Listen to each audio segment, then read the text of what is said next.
Before we get too deep into our set of videos, I wanted to just give you some confidence in debugging stuff or just searching and looking around for answers to problems you might have along the way.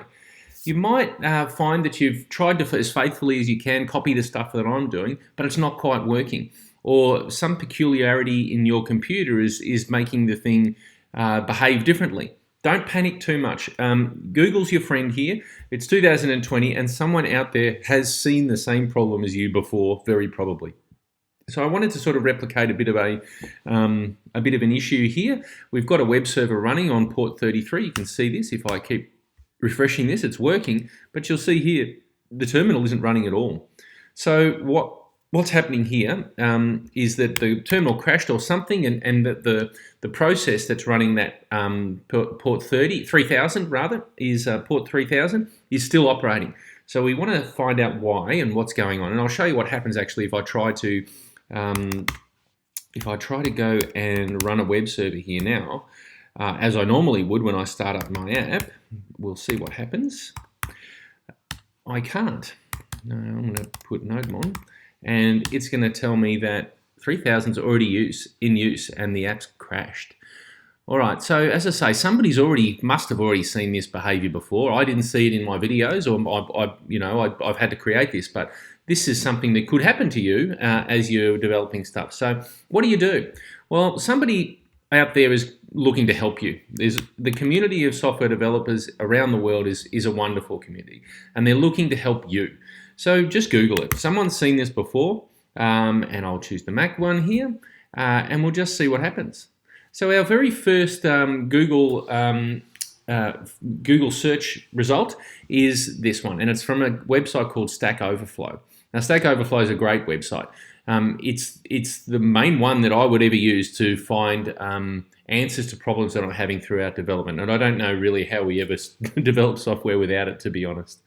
So if you see this, you can be confident that you might be on the right path. So you can see here, this is the community. This is how it looks, Stack Overflow.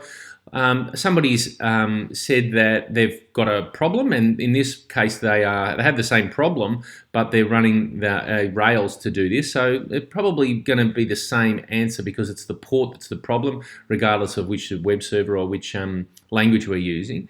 So there we can see that other people are voting for this question.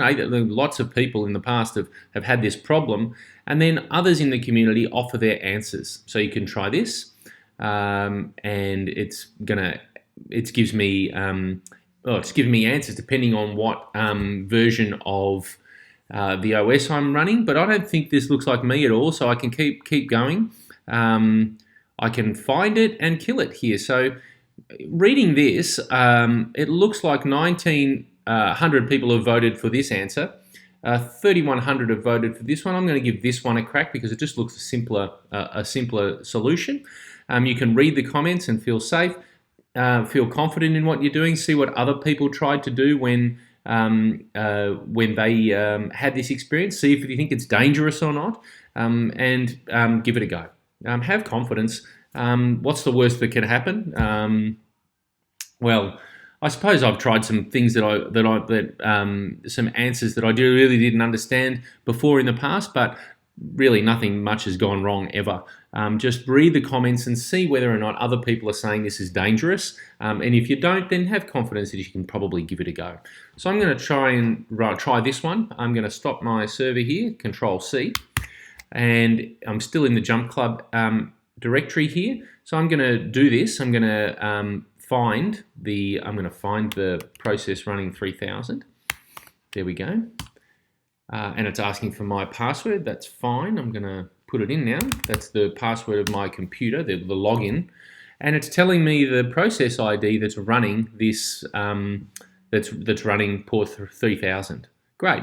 The next instruction here is how to kill that.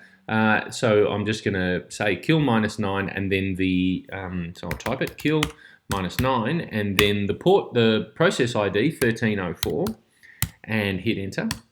And now I'll just see if it worked. I'll try to start NodeMon again and see if it will fire up on port 30, and sure enough it does.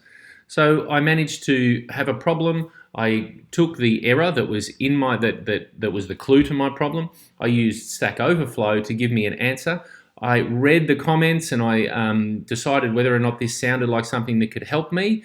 I looked at the votes and see how many people were endorsing this solution, etc. And then I gave it a go. And that's something you should have confidence in doing throughout your time as a developer. As you grow, you'll maybe want to make some contributions to Stack Overflow or other community websites that help others. It's a good thing to do, and we can all make one another better. Okay, so remember that as you go, and good luck as you go. Be confident and give solving your own problems a crack.